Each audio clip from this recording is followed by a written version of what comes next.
Hello students good morning. आज class unit 1 रो last chapter जहाँ कि अर्थनैतिक समस्या और अर्थव्यवस्थार केंद्रीय समस्या भली ये जो अर्थव्यवस्थार केंद्रीय समस्या भली देखा पूर्व आम अर्थनैतिक समस्या विषय आगे देखा। यहाँ लंग क्वेश्चन आसब अर्थव्यवस्थार केंद्रीय समस्या भली ता पूर्व आम प्रथम देखा अर्थनैतिक समस्या कौन।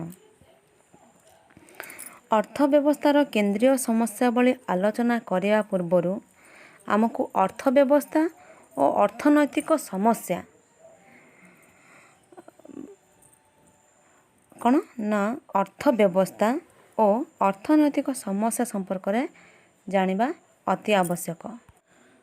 अर्थव्यवस्था कौन मानविक अभावर पूर्ति पाई द्रव्य और सेवार संघबद्ध उपादान और आवंटन व्यवस्था को कौनसी राष्ट्रर अर्थव्यवस्था कहा जाए।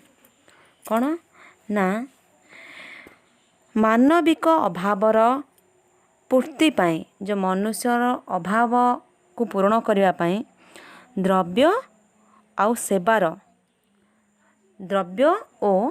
सेवार संघबद्ध उपादान और आवंटन व्यवस्था को कौन ना मनुष्यर जो अभाव पूरण पाई द्रव्य और सेवार संघबद्ध उपादान और आवंटन व्यवस्था को जेकोसी राष्ट्रर अर्थव्यवस्था कहा जाए। कह गले जो मार्गरे जनसाधारण जीविका निर्वाह पाई संबल समावेश करिथांती ताहा एथिरे प्रतिफलित होता है जेपरिक जमी जंगल खनि खादान कल कारखाना ये प्रभृति उपादान उत्स एवं द्रव्य और सेवार आवंटन को नियंत्रण करुथिबा अनुष्ठान को लेकर यह गठित। यही परिप्रेक्षी रे आमे भारतीय अर्थनीति चाइना अर्थनीति किंबा अमेरिकार अर्थनीति किंबा जापान अर्थनीति ए संपर्क में आलोचना करिथाउ। जनसाधारणकर अभाव पूरण निमित्त एगुड़िक द्रव्य और सेवार संघबद्ध उपादान और बंटनर भिन्न भिन्न व्यवस्था जो मनुष्यर अभाव पूरण पाई आवश्यक होता द्रव्य आउ सेवार गोटे मिलन संघबद्ध उपादान और बंटन यार बंटन केमती हम उपादान केमती हम ये सब भिन्न भिन्न व्यवस्था मात्र। हमर अर्थनैतिक समस्या तीनोटी कारण द्वारा होता है। प्रथम होची अर्थनैतिक समस्या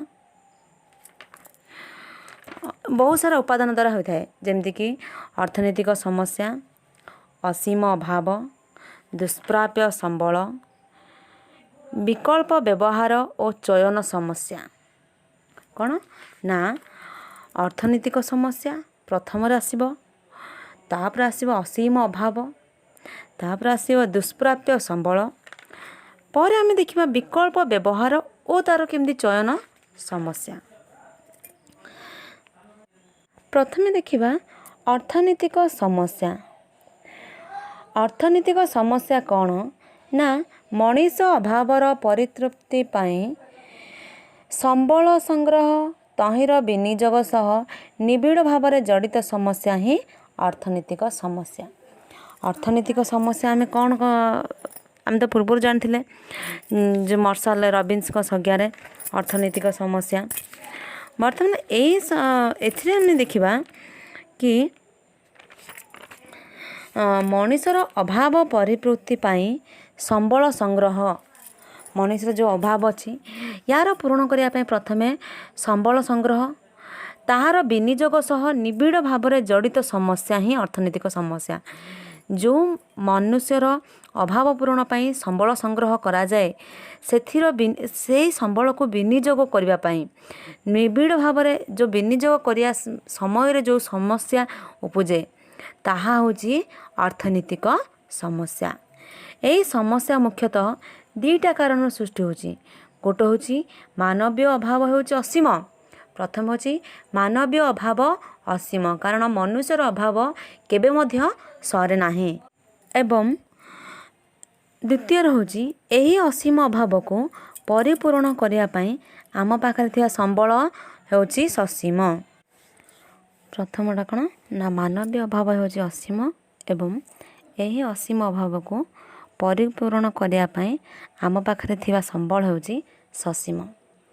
ଯେହେତୁ ମନୁଷ୍ୟର ଅଭାବ ଅସୀମ ବା କେବେ ମଧ୍ୟ ସରେ ନାହିଁ, କିନ୍ତୁ ସେଇ ଯେଉଁ ଅସୀମ ଅଭାବକୁ ପରିପୂରଣ କରିବା ପାଇଁ ଆମ ପାଖରେ ଥିବା ସମ୍ବଳ ସସୀମ।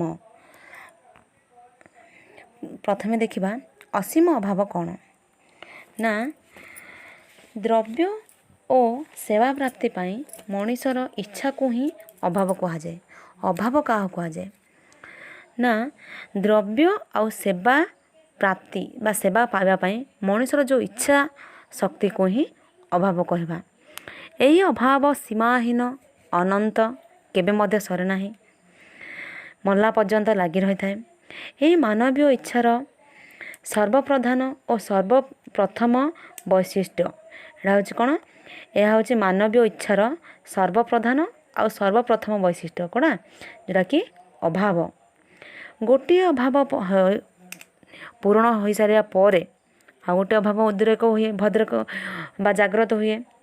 ସେଇଟି ପୂରଣ ହୋଇସାରିବା ପରେ ପୁଣି ଅନ୍ୟ ଏକ ଅଭାବ ଆଉଥରେ ପୁଣି ଜାଗ୍ରତ ହୋଇଯାଏ। ସମୟର ପରିବର୍ତ୍ତନରେ ଏହି ଅଭାବ ସଂଖ୍ୟା ମଧ୍ୟ ବଢ଼ିବାରେ ଲାଗେ। ସମୟର ପରିବର୍ତ୍ତନ ସହିତ ଅଭାବର ମଧ୍ୟ ସଂଖ୍ୟା ବଢ଼ିବାରେ ଲାଗେ। ତେଣୁ ମଣିଷ ଅଭାବର ହେଉଛି ଗୋଟେ ଏକ ବିଡ଼ା।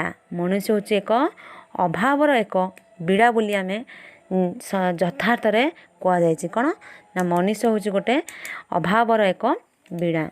କୌଣସି ବ୍ୟକ୍ତି ଯାହା ପାଇଥାନ୍ତି ସେଥିରେ ସନ୍ତୁଷ୍ଟ ହୁଅନ୍ତି ନାହିଁ। ସେମାନେ ଆହୁରି ଲୋଭ ରଖନ୍ତି କି ଆମେ ୟାକୁ ଅଧିକରୁ ଅଧିକ କିପରି ପାଇବା। ଯେକୌଣସି ଏକ ବ୍ୟକ୍ତିଙ୍କୁ ଯଦି କିଛି ଦିଆଗଲା, ସେତି ଦେଲା ପରେ ମଧ୍ୟ ସିଏ ଆହୁରି କିଛି ଆଶା ରଖିଥାଏ। ସେଥିରେ ସେ ସନ୍ତୁଷ୍ଟ ହୁଅନ୍ତି ନାହିଁ, ସେ ଅଧିକ ପାଇବା ପାଇଁ ଇଚ୍ଛା କରନ୍ତି। ସେ କ'ଣ ନା ଅଧିକରୁ ଅଧିକ ପାଇବା ପାଇଁ ଇଚ୍ଛା କରନ୍ତି। ଏକଥା ସତ୍ୟ ଯେ ଏହି ସୀମାହୀନ ଅଭାବକୁ ସମାନ ଗୁରୁତ୍ୱପୂର୍ଣ୍ଣ ନୁହନ୍ତି। ଏ ଯେଉଁ ସୀମାହୀନ ଅଭାବଟା ଗୁରୁତ୍ୱପୂର୍ଣ୍ଣ ସମାନ ନୁହନ୍ତି। କେତେକ ଅଭାବ ଅତି ଆବଶ୍ୟକ ହୋଇଥିବା ସମୟରେ ବା କେତେକ ଅଭାବ ଅତି ଜରୁରୀ ହୋଇଥିବା ବେଳେ ଅନ୍ୟ କେତେକ କମ୍ ଜରୁରୀ ହୋଇଥାନ୍ତି। ଯେମିତିକି ଜଣେ ବ୍ୟକ୍ତି ଗୋଟିଏ ପରିବାର ପାଇଁ ଯାହା ସତ୍ୟ ସାମଗ୍ରିକ ଭାବରେ ତାହା ଏକ ସମାଜ ପାଇଁ ମଧ୍ୟ ପ୍ରଯୋଜ୍ୟ। ଗୋଟିଏ ରାଷ୍ଟ୍ରର ଅଗଣିତ ଅଭାବ ଅଛି। ସାମରିକ ରାଷ୍ଟ୍ର ପାଇଁ କ'ଣ କ'ଣ ଅଭାବ ଅଛି ନା ସାମରିକ, ଆରକ୍ଷୀ ବାହିନୀ ଗଠନ, ରାସ୍ତାଘାଟ ନିର୍ମାଣ, ଶିକ୍ଷାନୁଷ୍ଠାନ, ବିଦ୍ୟାଳୟ ସ୍ଥାପନ, ଜଳସେଚନ, ବନ୍ୟା ନିୟନ୍ତ୍ରଣ, କୃଷି ଓ ଶିଳ୍ପର ଉନ୍ନତି ବିଧାନ। ଏସବୁ ହେଉଛି ଗୋଟିଏ ରାଷ୍ଟ୍ରର ଅଭାବ। ପ୍ରତ୍ୟେକ ରାଷ୍ଟ୍ର ପାଇଁ ଗୋଟେ ଗୋଟେ ଅଭାବ ରହିଛି, ଯେଉଁଟାକି ସେ ପ୍ରତି ରାଷ୍ଟ୍ର ପାଇଁ ଯେମିତିକି ସାମରିକ, ଆରକ୍ଷୀ ବାହିନୀ ଗଠନ, ରାସ୍ତାଘାଟ ନିର୍ମାଣ, ଶିକ୍ଷାନୁଷ୍ଠାନ, ବିଦ୍ୟାଳୟ ସ୍ଥାପନ, ଜଳସେଚନ, ବନ୍ୟା ନିୟନ୍ତ୍ରଣ, କୃଷି ଶିଳ୍ପର ଉନ୍ନତି, ଏସବୁ ହେଉଛି ରାଷ୍ଟ୍ରର ଅଭାବ। ଅତଏବ ବ୍ୟକ୍ତି ଓ ପରିବାର ସମାଜର ଅଭାବ ହେଉଛି ଅସୀମ। ଯେମିତି ଗୋଟେ ବ୍ୟକ୍ତିର ଅଭାବ ଅଛି, ସେମିତି ରାଷ୍ଟ୍ରର ଅଭାବ ଅଛି। ବ୍ୟକ୍ତି ଓ ପରିବାର ସମାଜର ଅଭାବ ହେଉଛି ଅସୀମ।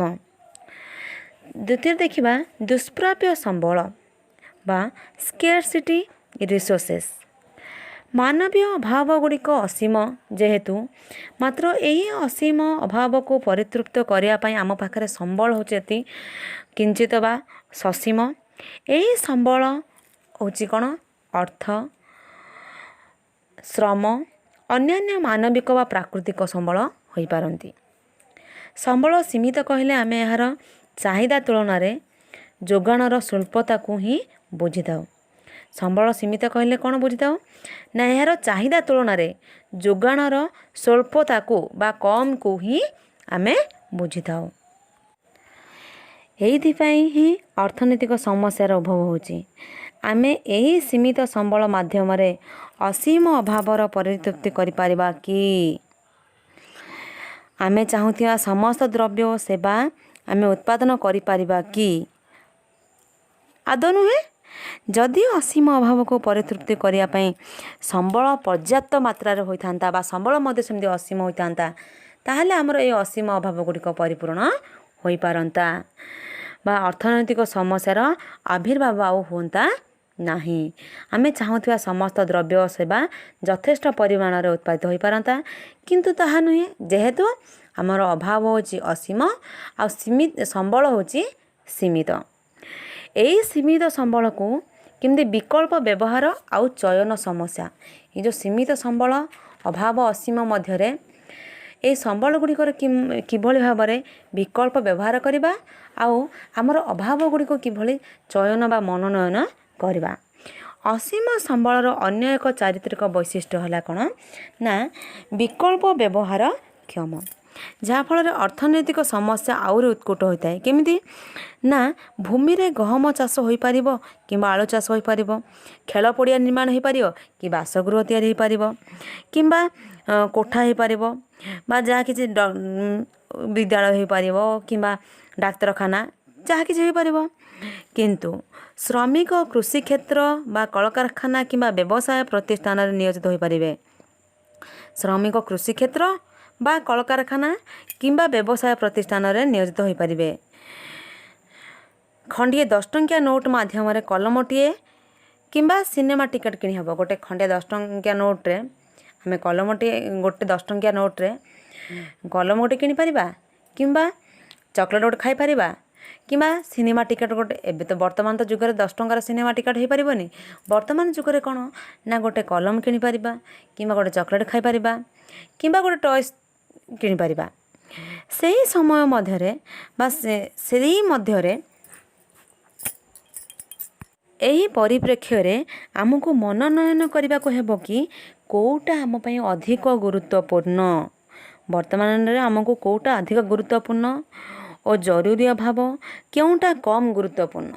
ଯଦି 10 ଟଙ୍କା ନୋଟ୍ରେ ଆମେ କଲମଟି ଆଣିପାରିବା ନା ଚକୋଲେଟ୍ ଗୋଟେ ଆଣିବା ବା ବିଭିନ୍ନ ପ୍ରକାର ଟଏସ୍ ନହେଲେ ସିନେମା ଟିକେଟ୍, ହେଲେ ବର୍ତ୍ତମାନ ଆମ ପାଇଁ ଅଧିକ ଜରୁରୀ କେଉଁଟା? ଅଧିକ ଜରୁରୀ ହେଉଛି ଯେଉଁଟା ଅଧିକ ଜରୁରୀ ତାକୁ ମନୋନୟନ କରିବାକୁ ପଡ଼ିବ। ଆମକୁ ପ୍ରଥମେ ମନୋନୟନ କରିବାକୁ ପଡ଼ିବ କି ଆମ ପାଇଁ କେଉଁଟା ଅଧିକ ଗୁରୁତ୍ୱପୂର୍ଣ୍ଣ ବା ଜରୁରୀ ଅଟେ। ଅତି ଜରୁରୀ ଅଭାବକୁ ପ୍ରଥମେ ଆମେ ପୂରଣ କରାଯିବା ବେଳେ ଅପେକ୍ଷାକୃତ କମ୍ ଜରୁରୀ ଅଭାବକୁ ଭବିଷ୍ୟତ ପାଇଁ ରଖାଯାଇପାରେ ବା ସ୍ଥଳ ବିଶେଷରେ ବାତିଲ କରାଯାଇପାରେ। ବର୍ତ୍ତମାନରେ ଯେଉଁଟା ଆମ ପାଇଁ ଗୁରୁତ୍ୱପୂର୍ଣ୍ଣ ସେଟା ଆମେ ଆଗ ଆଣିବା, ଯେଉଁଟା କମ୍ ଜରୁରୀ ସେଟା ଆମେ ଭବିଷ୍ୟତ ପାଇଁ ରଖିପାରିବା ବା ଆମେ ସେଟାକୁ କ୍ୟାନସଲ୍ ବା ବାତିଲ ମଧ୍ୟ କରିପାରିବା। ସେଥିପାଇଁ ରବିନ୍ସଙ୍କ ଅର୍ଥଶାସ୍ତ୍ରକୁ ଚୟନର ବା ମନୋନୟନ ବିଜ୍ଞାନର ଆଖ୍ୟା ଦେଇଛନ୍ତି। ଅର୍ଥାତ୍ ଅର୍ଥଶାସ୍ତ୍ରର ଦୁଇଟା ମୌଳିକ ସମସ୍ୟା ଅଛି, ଦୁଷ୍ପ୍ରାପ୍ୟତା ଓ ମନୋନୟନ। ଅଗ୍ରାଧିକାର ଭିତ୍ତିରେ ଅଭାବର ଚୟନ ଦ୍ୱାରା ସୀମିତ ସମ୍ବଳରୁ ସର୍ବାଧିକ ଉପଯୋଗିତା ଲାଭ କରିବା ହିଁ ହେଉଛି ଅର୍ଥଶାସ୍ତ୍ରର ପ୍ରଧାନ ସମସ୍ୟା। ବର୍ତ୍ତମାନ ଆମେ ଜାଣିଲେ ଅର୍ଥଶାସ୍ତ୍ରର ପ୍ରଧାନ ସମସ୍ୟା। ଦେଖିବା ଅର୍ଥଶାସ୍ତ୍ରର କେନ୍ଦ୍ରୀୟ ସମସ୍ୟା ବଳି କ'ଣ। ଏଇଟା ହେଉଛି ଗୋଟେ ଲଙ୍ଗ୍ କୋଶ୍ଚିନ୍, ସେଟାକୁ ଭଲ ଭାବରେ ମନ ଦେଇକି ଶୁଣ। ଅର୍ଥ ବ୍ୟବସ୍ଥାର କେନ୍ଦ୍ରୀୟ ସମସ୍ୟା ବଳି କ'ଣ ନା ସୀମିତ ସମ୍ବଳ ଓ ଅସୀମ ଅଭାବରୁ ସୃଷ୍ଟ ମୌଳିକ ଅର୍ଥନୈତିକ ସମସ୍ୟା ଯେକୌଣସି ଅର୍ଥ ବ୍ୟବସ୍ଥାର କେନ୍ଦ୍ରୀୟ ସମସ୍ୟା ବୋଲି କୁହାଯାଏ। ଅର୍ଥ ବ୍ୟବସ୍ଥାର କେନ୍ଦ୍ରୀୟ ସମସ୍ୟା କାହାକୁ କୁହାଯାଏ ନା ସୀମିତ ସମ୍ବଳ ଓ ଅସୀମ ଅଭାବରୁ ସୃଷ୍ଟି ମୌଳିକ ଅର୍ଥନୈତିକ ସମସ୍ୟା ଯେକୌଣସି ଅର୍ଥ ବ୍ୟବସ୍ଥାର କେନ୍ଦ୍ରୀୟ ସମସ୍ୟା ବୋଲି କୁହାଯାଏ।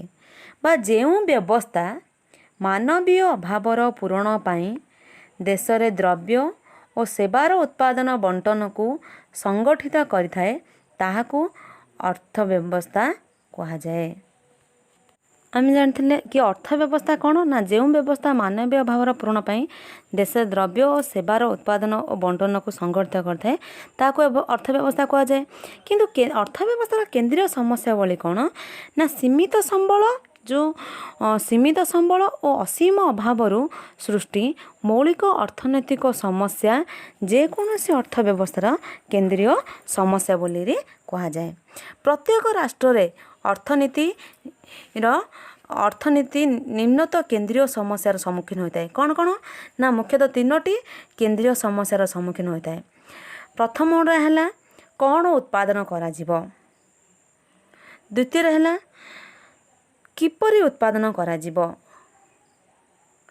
तृतीय है कहाँ पे उत्पादन हेबो।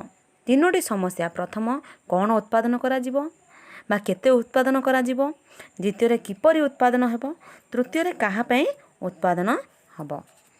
वर्तमान आम देखा कौन उत्पादन करा जीवो। कौन उत्पादन करा जीवो, एक अर्थव्यवस्थार सर्वप्रधान और सर्वप्रथम समस्या होता केउं द्रव्य और सेवा उत्पादन करा जीवो, केउं द्रव्य और सेवा उत्पादन करा जीवो। मनुष्यर अभाव तुलन में संबल सीमित होइतिबारु आवश्यक होतिबा समस्त द्रव्य उत्पादन करने संभव नुहे। तेणु मनीष दरकार करुथिबा विभिन्न द्रव्य गुड़िक मध्यरु जेउं द्रव्य उत्पादन करने संभव नुहे। एक अर्थव्यवस्थार प्रथम आम देखा कि एक अर्थव्यवस्थार सर्वप्रधान और सर्वप्रथम समस्या है केउं द्रव्य और सेवा उत्पादन करा जीवो, केउं द्रव्य और सेवा उत्पादन करा जीवो। प्रथम समस्या कौन ना मनुष्यर अभाव तुलन में संबल सीमित होइतिबारु आवश्यक होतिबा समस्त द्रव्य उत्पादन करने संभव नुहे। तेणु मनीष दरकार करुथिबा विभिन्न द्रव्य गुड़िक मध्यरु केउं द्रव्य उत्पादन अर्थव्यवस्था को निर्वाचन करिया पड़ी थाए। कौन ना केउं द्रव्य उत्पादनटा यही जो अर्थव्यवस्था को प्रथमे निर्वाचन बा मनोनयन करिया पड़ी थाए। खाउटी द्रव्य उत्पादन करा जीवो ना पुंजी द्रव्य उत्पादन करा जीवो। कौन ना खाउटी द्रव्य उत्पादन करा जीवो ना पुंजी। जेहेतु सीमित संबल जदि गोटे निर्दिष्ट द्रव्य उत्पादन पई अर्थव्यवस्था स्थिर करे, जदि केवल गोटे द्रव्य उत्पादन करिया पई अर्थव्यवस्था स्थिर करे तेबे अन्य द्रव्यर उत्पादन कमाइबा को पड़िबो। जदि गोटे द्रव्य उत्पादन करा जीवो तो अन्य द्रव्य उत्पादन कमाइबा पड़िबो। संबलर दुष्प्राप्यता और अभावर बहुलता जोगु अर्थनैतिक समस्यार उद्भव होता है। तेणुक संबल दुष्प्राप्यता बा स्वल्पता आउ अभावर बहुलता जो मनुष्य अभावर बहुलता जोगु ये अर्थनैतिक समस्यार उद्भव होता है। पुनः देखा गले संबलर विकल्प व्यवहार यही अर्थनैतिक समस्या को आहुरी उत्कृष्ट करें। केमती ना यही केंद्रीय समस्या को उत्पादन संभाव्यता रेखा साहाय्य उपस्थापना कराई। केंद्रीय समस्या को जो केंद्रीय समस्या को उत्पादन संभाव्यता रेखा साहाय्य उपस्थापना कराई। कौन ना उत्पादन संभाव्यता रेखा प्रथम देखा कौन ना उत्पादन ये जो रेखा माध्यम आम दर्शाई देखा उत्पादन संभाव्यता रेखा जोटा कि प्रोडक्शन पॉसिबिलिटी कर्व। उत्पादन संभाव्यता रेखा को उत्पादन संभाव्यता सीमांत मध्य कहा जाए। कौन ना उत्पादन संभाव्यता रेखा को उत्पादन संभाव्यता सीमांत मध्य कहा जाए। यह निर्दिष्ट परिमाणर संबल विनियोग करी उत्पादित होई पारुथिबा दुईटी द्रव्यर भिन्न भिन्न संभाव्य संयोग को प्रदर्शन करिथाए। जेकोसी अर्थव्यवस्थार उत्पादी संबल सीमित, जेकोसी अर्थव्यवस्थार उत्पादी संबल सीमित, यही सीमित संबलर विकल्प उत्पादन संभाव्यता प्रदर्शन करिबा उत्पादन यही सीमित संबलर जो सीमित बा स्वल्प संबलर विकल्प उत्पादन जो विकल्प उत्पादन संभाव्यता प्रदर्शन करिबा उत्पादन संभाव्यता रेखार उद्देश्य। उत्पादन संभाव्यता रेखार उद्देश्य कौन ना सीमित संबलर विकल्प उत्पादन संभाव्यता प्रदर्शन करिबा होची उत्पादन संभाव्यता रेखार उद्देश्य। प्रथमे देखिबा उत्पादन संभाव्यता रेखार शर्त। प्रथम पॉइंट देखा अर्थव्यवस्था मात्र दुईटी द्रव्य उत्पादित हो पार यही जो उत्पादन संभाव्यता रेखार सत कौन ना अर्थव्यवस्था मात्र दुईटा द्रव्य ही उत्पादित हो पार। द्वितीय कौन देशर उत्पादी संबल सीमित देशर उत्पादी संबल सीमित। तृतीय देखा संबलर पूर्ण और दक्ष विनियोग होगा विधेय। तृतीय पॉइंट कौन ना संबलर पूर्ण आ दक्ष विनियोग होगा विधेय। चतुर्थ पॉइंट उत्पादन कौशल कौन सी मध्य परिवर्तन हेब ना जमीती उत्पादन कौशल कौन सी मध्य परिवर्तन हेब ना जमीती प्रथमे आम उत्पादन करते सपोज गहम उत्पादन करते से गहम उत्पादन जो मध्यम कल्टिवेटर मध्यम चाष करते कि लंगल मध्यम चाष करते मूर्तिका किपर प्रस्तुत करते जमीती आग आम प्रणाली उपयोग करते से प्रणाली से कौशल ही कर कौन सी मध्य परिवर्तन हेब ना। जानिले आम चार्टा शर्त वर्तमान यही शर्त को आधार करी आमे उत्पादन संभाव्यता रेखा को निम्न सारणी रेखाचित्र माध्यम बुझीपर। धरी नि जाओ अर्थव्यवस्था गहम आम लुगा को नवा धरी कौन नवा ना आमर जो अर्थव्यवस्था दुईटी द्रव्य आम नहींचे गहम आउ लुगा नवा यही दुईटा द्रव्य उत्पादित होउछि कौन गहम आउ लुगा। यही दुईटी द्रव्यर भिन्न भिन्न संभाव्य विकल्पर संजोग आमर ये जो सारणी रे दि जाइछि। देख उत्पादन संभाव्यता सूची बा प्रोडक्शन पॉसिबिलिटी शेड्यूल ये जो उत्पादन संभाव्यता सूची रे आमर लुगा आ गहम को दर्शाई। उत्पादन संभाव्यता आमर जाइछि A B C D E F सेमती लुगा 1000 मीटर रे गहम 1000 क्विंटाल रे। जदि अर्थव्यवस्थार समस्त संबल केवल उत्पादन गहम उत्पादन रे आमे नियोजित करिबा आमर अर्थव्यवस्थार समस्त संबल जदि गहम उत्पादन रे नियोजित करिबा तेबे देश रे 15,000 क्विंटाल गहम उत्पादन होई पारिबो। देख ए पॉइंट ए जतबले लुगा जेहेतु आम गहम उत्पादन रे खर्च करचे तो 15,000 क्विंटाल गहम उत्पादन होइछि सही समय लुगा 0 मीटर कहीं से समय लुगार उत्पादन किसी होना कहीं आम अर्थव्यवस्था सब गहम खर्च कर देचे कौन जदि अर्थव्यवस्थार समस्त संबल आम गहम खर्च करके कौन करछे 15,000 क्विंटाल गहम उत्पादन करछे। अन्य पक्षरे समस्त संबल केवल लुगा उत्पादन जदि जेतेबेले समस्त संबल गहम उत्पादन खर्च कले से समय लुगा उत्पादन 0 किंतु जदि समस्त संबल आम लुगा उत्पादन नियोजित करवा ताहले 5,000 मीटर लुगा उत्पादन हो पार जोटा कि एफ पॉइंट रे आमर ए पॉइंट रे जो गहम उत्पादन 15,000 क्विंटाल होइछि से समय लुगा 0 होइछि किंतु जेतेबेले अर्थव्यवस्थार समस्त संबल लुगा उत्पादन रे विनियोग कले से समय 5,000 मीटर लुगा उत्पादन हो पार और गहम उत्पादन 0। यही दुईटी चरम सीमा मध्य आम पाखरे बी सी डी भली अन्य विकल्प उत्पादन संभाव्यता रही जमीती बी उत्पादन संभाव्यता रेखार आम 1000 मीटर लुगा एवं 14,000 क्विंटाल गहम उत्पादन कर बी उत्पादन संभाव्यता कौन ना 1000 मीटर लुगा आउ 14,000 क्विंटाल गहम उत्पादन कर एवं ठीक से ही बोली सी डी ई सी रे देख जेतेबेले 2,000 मीटर लुगा उत्पादन हो पारछि से समय 12,000 क्विंटाल गहम और डी रे जेतेबेले 3,000 मीटर लुगा उत्पादन होइछि से समय 9,000 क्विंटाल गहम ई रे कौन होइछि ना 4,000 मीटर लुगा उत्पादन बेले गहम होइछि 5,000 क्विंटाल गहम उत्पादन करछि। एही भली अन्य विकल्प मध्य ଅଛି। ସମ୍ବଳ ଯେ ସୀମିତ, ଏହି ମୌଳିକ ଘଟଣା ଯୋଗୁଁ ଉଭୟ ଦ୍ରବ୍ୟର ଅଧିକ ପାଇବା ସମ୍ଭବ ହୋଇନଥାଏ। ଗୋଟିଏ ଅଧିକ ହେବା ସମୟରେ ଗୋଟିଏ କମିଥାଏ। ତେଣୁ ଗୋଟିଏ ଦ୍ରବ୍ୟର ଅଧିକ ଉତ୍ପାଦନ କଲେ ଆଉ ଏକ ଦ୍ରବ୍ୟ ଆମକୁ ହରାଇବାକୁ ବା ତ୍ୟାଗ କରିବାକୁ ପଡ଼ିଥାଏ। ବିକଳ୍ପ ଉତ୍ପାଦନ ସମ୍ଭାବ୍ୟତା ରେଖାଚିତ୍ରରେ ମାଧ୍ୟମରେ ପ୍ରଦର୍ଶନ କରାଯାଇଛି। ଏହି ରେଖାଚିତ୍ରକୁ ଭଲ ଭାବରେ ଦେଖିଲେ ବୁଝିପାରିବ।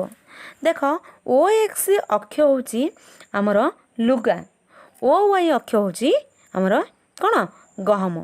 ଯେତେବେଳେ ଓ ଏକ୍ସ ଅକ୍ଷରେ ଲୁଗା ନେଇଛେ ଆଉ ଓ ୱାଇ, ଭଲ ଭାବରେ ଏଇ ଚିତ୍ରକୁ ଦେଖିକି ମନେ ରଖ ବା ବୁଝ। ଓ ଏକ୍ସ ଅକ୍ଷ ହେଉଛି ଆମର ଲୁଗା, ଓ ୱାଇ ଅକ୍ଷ ହେଉଛି ଗହମ। ଯେତେବେଳେ ଓ ୱାଇ ବା ଆମର ଅର୍ଥ ବ୍ୟବସ୍ଥାର ସବୁ ସମ୍ବଳ ଲଗେଇକି ଆମେ ଗହମ ଉତ୍ପାଦନ କଲେ, ଓ ଏ ଦେଖ ସେହି ସମୟରେ 15,000 କୁଇଣ୍ଟାଲ ଗହମ ଉତ୍ପାଦନ ହୋଇଛି, କିନ୍ତୁ ଲୁଗା ଶୂନରେ ଅଛି। ଯେହେତୁ ଲୁଗାରେ କୌଣସି ସବୁ ଅର୍ଥ ବ୍ୟବସ୍ଥାର ସବୁ ସମ୍ବଳ ଖର୍ଚ୍ଚ ହୋଇଯାଇଛି ଗହମ ଉପରେ, ସେହି ସମୟରେ ଆମର ଲୁଗା ଶୂନ। କିନ୍ତୁ ଯେତେବେଳେ ଆମର ଗହମଟା କମିକି 15,000 କୁଇଣ୍ଟାଲରୁ 14,000 କୁଇଣ୍ଟାଲ ହେଇଛି, ସେହି ସମୟରେ ଆମର ଲୁଗା କ'ଣ ହେଇଛି ନା 1,000 ମିଟର ଲୁଗା ଉତ୍ପାଦନ ହୋଇପାରିଛି ବା ବି ପଏଣ୍ଟ। ଯେତେବେଳେ ବି ପଏଣ୍ଟରେ ସେ ସମୟରେ 14,000 ଏଠୁ ବିକୁ ଯେତେବେଳେ ଆମର ଆସିଛି, ସେହି ସମୟରେ କ'ଣ ହେଇଛି ନା ଲୁଗା 14,000 ଗହମ 14,000 କୁଇଣ୍ଟାଲ ଓ ଲୁଗା 1,000 ମିଟର। ଯେମିତି ଆମେ ସି ପଏଣ୍ଟକୁ ଦେଖିବା, ସେହି ସମୟରେ ଗହମ ହୋଇଛି କ'ଣ ନା 12,000 କୁଇଣ୍ଟାଲ ଓ ଲୁଗା ହେଇଛି 2,000 ମିଟର। ଏଇଭଳି ଯଦି ଆମେ ଦେଖିବା ଆମର ଏଫ୍ ପଏଣ୍ଟକୁ, ଓ ଏଫ୍, ସେହି ଓ ଏକ୍ସ ଅକ୍ଷର ଓ ଏଫ୍ ପଏଣ୍ଟକୁ ଯେତେବେଳେ ଆମେ ଦେଖିବା, ସେହି ସମୟରେ ଗହମ ଉତ୍ପାଦନ ଶୂନ ହୋଇଯାଇଛି। କାରଣ ସବୁ ସମ୍ବଳ ବିନିଯୋଗ କରି ଆମର କେଉଁଥିରେ ନା ଲୁଗାରେ ସବୁ ସମ୍ବଳ ଖର୍ଚ୍ଚ କରାଯାଇଛି, ଯାହାଫଳରେ ଲୁଗାର ଉତ୍ପାଦନ ହୋଇଛି କେତେ 5,000 ମିଟର ଓ ସେହି ସମୟରେ ଗହମ କ'ଣ ହୋଇଛି ନା ଶୂନ ବା ଗହମ ଉତ୍ପାଦନ କିଛି ମଧ୍ୟ ହୋଇପାରି ନାହିଁ। ତେଣୁକରି ଏଥିରେ କହିବାକୁ ଗଲେ କ'ଣ ନା ଆମର ଅର୍ଥ ବ୍ୟବସ୍ଥାର ଯଦି ଗୋଟିଏ ଉତ୍ପାଦନ ଅଧିକ କରିବାକୁ ପଡ଼ିବ, ଅନ୍ୟ ଉତ୍ପାଦନଟି କମିଥାଏ। ଯଦି ସବୁ ସମ୍ବଳ ବିନିଯୋଗ କରିକି ଆମେ ଗୋଟିଏ ଉତ୍ପାଦନ କରିବା ଓ ଅନ୍ୟଟିକୁ ତ୍ୟାଗ କରିବାକୁ ପଡ଼ିଥାଏ। ବୁଝା ପଡ଼ିଲା? ଏଇଟା ହେଉଛି ଆମର କ'ଣ ନା ଉତ୍ପାଦନ ସମ୍ଭାବ୍ୟତା ରେଖା। ଏହି ଉପରୋକ୍ତ ସାରଣୀ ତଥ୍ୟକୁ ଭିତ୍ତି କରି ଏ ଯେଉଁ ଏଫ୍ ଉତ୍ପାଦନ ସମ୍ଭାବ୍ୟତା ରେଖା ଅଙ୍କନ କରାଯାଇଛି। ସୀମିତ ସମ୍ବଳ ଦ୍ୱାରା ଅର୍ଥ ବ୍ୟବସ୍ଥା ଦୁଇଟି ଦ୍ରବ୍ୟର ଯେଉଁ ବିକଳ୍ପ ସଂଯୋଗ ଉତ୍ପାଦନ କରିବାର ସମ୍ଭାବନା ରହିଛି, ତାହା ହିଁ ଏହି ଉତ୍ପାଦନ ସମ୍ଭାବ୍ୟତା ରେଖା ଦର୍ଶାଉଛି। ବୁଝିପାରିଲ? ବର୍ତ୍ତମାନ ଦେଖିବା ଆମର ସେକେଣ୍ଡ ପଏଣ୍ଟ, କିପରି ଉତ୍ପାଦନ ହେବ। ସମସ୍ତଙ୍କୁ ଜରୁରୀ କି ଏହି ରେଖାଚିତ୍ର ମାଧ୍ୟମରେ ଯଦି ଆପଣମାନେ ସମ୍ଭାବ୍ୟତା ସୂଚୀ ଆଉ ରେଖା ଯଦି କରିବ, ତାହେଲେ ଏକ୍ଜାମ୍ରେ ଭଲ ମାର୍କ ବି ପାଇବ।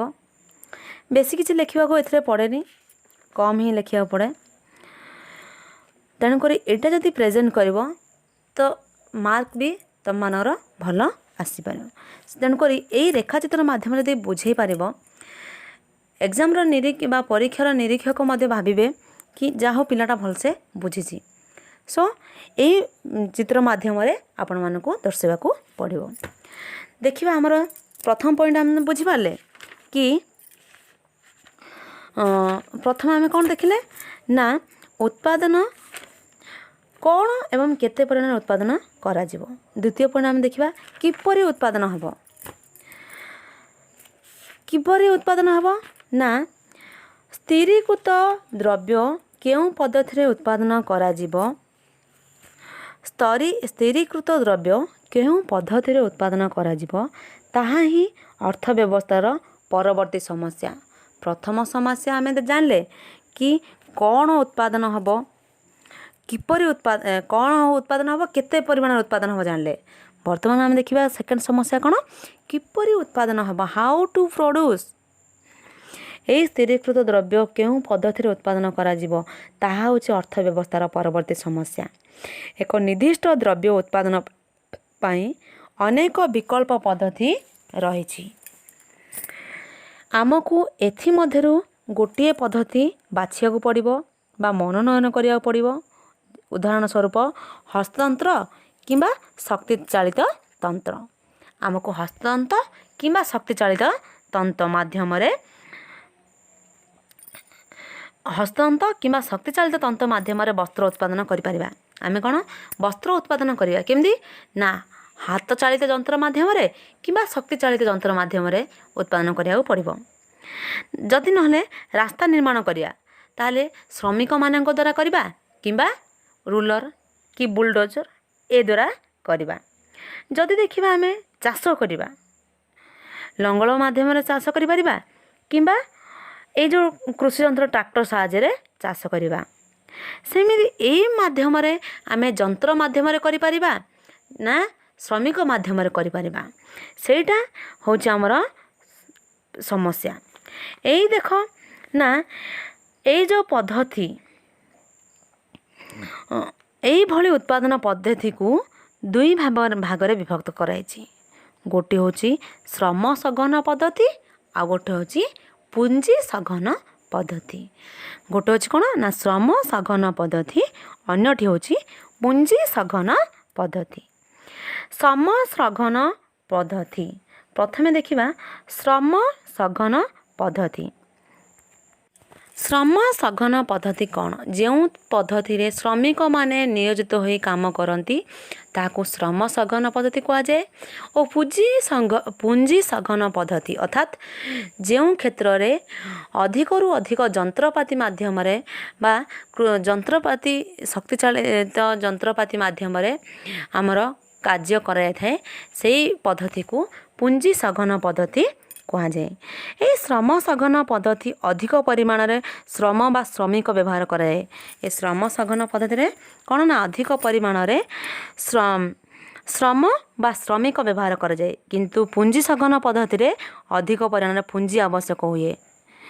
तेणु केउ पद्धति रे उत्पादन करा जिवो ताहा अनेक गुडी उत्पादन उपरे निर्भरशील। केमिति जेहेतु आमर संबलर सुलभता और देशर एटा कहा पर निर्भरशील ए श्रम सघन आ पुंजी सघन केउ देश पई बा केउ उन्नतशील राष्ट्र पई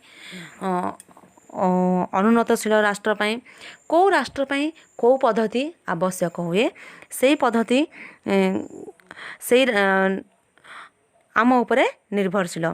जेमिति कि कौन ना अनेक गुड़िए उपादान उपरे निर्भरशील। से उपादान गुड़िए कौन संबलर सुलभता देशर आर्थिक व्यवस्था जनसंख्या इत्यादि।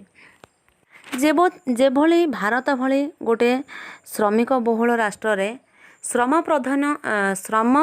सघन पद्धति ही जरूरी। कहीं जदि आमे भारत रे श्रम सघन पद्धति छाड़िकी यदि पुंजी सघन पद्धति को आपणाइबा से समय भारत में बेकारी समस्या वृद्धि पाइब। जेहेतु एक जनबहुल राष्ट्र यही जनबहुल राष्ट्र पई श्रम सघनटी अति आवश्यक अटे। यदि यही क्षेत्र में आम पुंजी सघन आवश्यक करवा ताहले अधिक रु अधिक बेकारी समस्या उपजिब और अर्थव्यवस्था मध्य प्रभावित करथाए। तेणुक व्यवस्था यही पद्धति संबलर सुलभता आ देशर आर्थिक व्यवस्था आ जनसंख्या उपरे निर्भरशील अटे। तापर आमे देखिबा कहा पाई उत्पादन करा जिवो। आमे देखिले द्वितीय पॉइंट किपरि उत्पादन करा जिवो। तृतीय पॉइंट देखिबा कहा पाई उत्पादन करा जिवो बा फॉर होम टू प्रोड्यूस।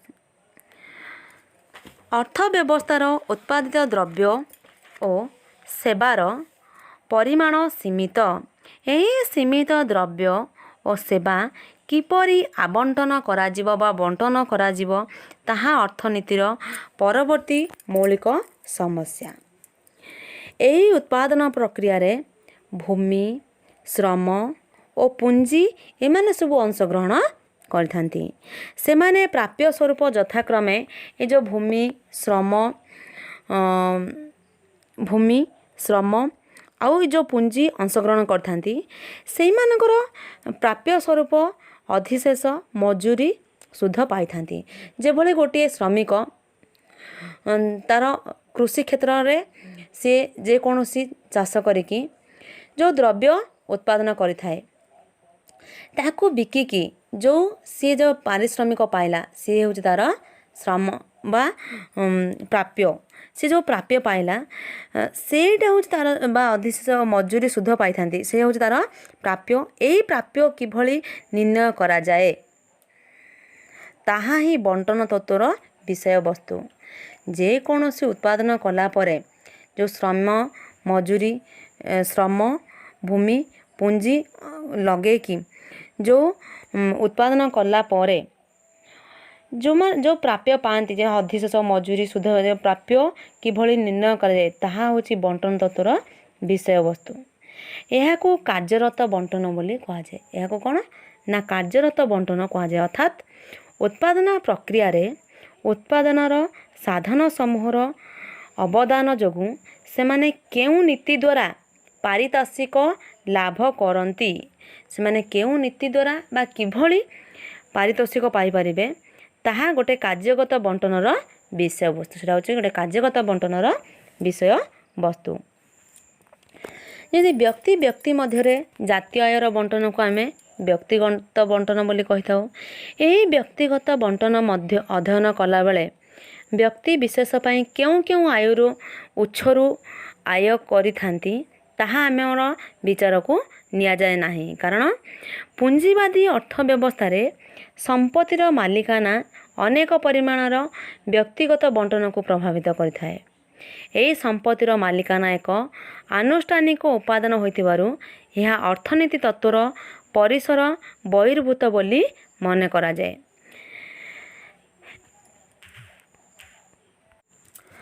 ଏହି ଉପରୋକ୍ତ ମୌଳିକ ସମସ୍ୟାକୁ ଛାଡ଼ିଦେଲେ ଉଭୟ ବିକଶିତ ଅର୍ଥବ୍ୟବସ୍ଥା ଓ ବିକାଶମୁଖୀ ଅର୍ଥବ୍ୟବସ୍ଥା ଯଥାକ୍ରମେ ଆଉ ଗୋଟି ସମସ୍ୟାର ସମ୍ମୁଖୀନ ହୋଇଥାନ୍ତି ଯେମିତିକି ଅର୍ଥନୈତିକ ବିକାଶକୁ ବଜାୟ ରଖିବା ଓ ଅର୍ଥନୈତିକ ବିକାଶକୁ ତ୍ୱରାନ୍ୱିତ କରିବା। କେମିତି ଅର୍ଥନୈତିକ ବିକାଶକୁ ବଜାୟ ରଖିବ ଓ ଅର୍ଥନୈତିକ ବିକାଶକୁ ତ୍ୱରାନ୍ୱିତ କରିବ। ଏହି ସମସ୍ୟାଟି ବିକଶିତ ଦେଶ ପାଇଁ ପ୍ରଯୁଜ୍ୟ ହୋଇଥିବା ବେଳେ ପରୋକ୍ତ ସମସ୍ୟାଟି ବା ଅର୍ଥନୈତିକ ବିକାଶକୁ ତ୍ୱରାନ୍ୱିତ କରିବା ସମସ୍ୟାଟି ତୃତୀୟ ବିଶ୍ୱର ବିକାଶମୁଖୀ ଦେଶମାନଙ୍କ ପାଇଁ ଅତି ପ୍ରାସଙ୍ଗିକ ହୋଇ ପଡ଼ିଛି। ଏହି ଉଭୟ ସମସ୍ୟା ବିଂଶ ଶତାବ୍ଦୀର 30 ଦଶକ ଓ ଦ୍ୱିତୀୟ ମହାଯୁଦ୍ଧରେ ଅର୍ଥନୀତିଜ୍ଞ ଓ ନୀତି ନିର୍ଦ୍ଧାରଣକାରୀଙ୍କ ଦୃଷ୍ଟି ଆକର୍ଷଣ କରିଛି। ତ ବୁଝିପାରିଲ ଅର୍ଥନୀତିର କେନ୍ଦ୍ରୀୟ ସମସ୍ୟାବଳୀ। ବର୍ତ୍ତମାନ ଆମର ୟୁନିଟ୍ 1ର ଫାଷ୍ଟ ଚାପ୍ଟରଟି ସରିଯାଇଛି। ଦ୍ୱିତୀୟ ଚାପ୍ଟର ଆମେ ଦେଖିବା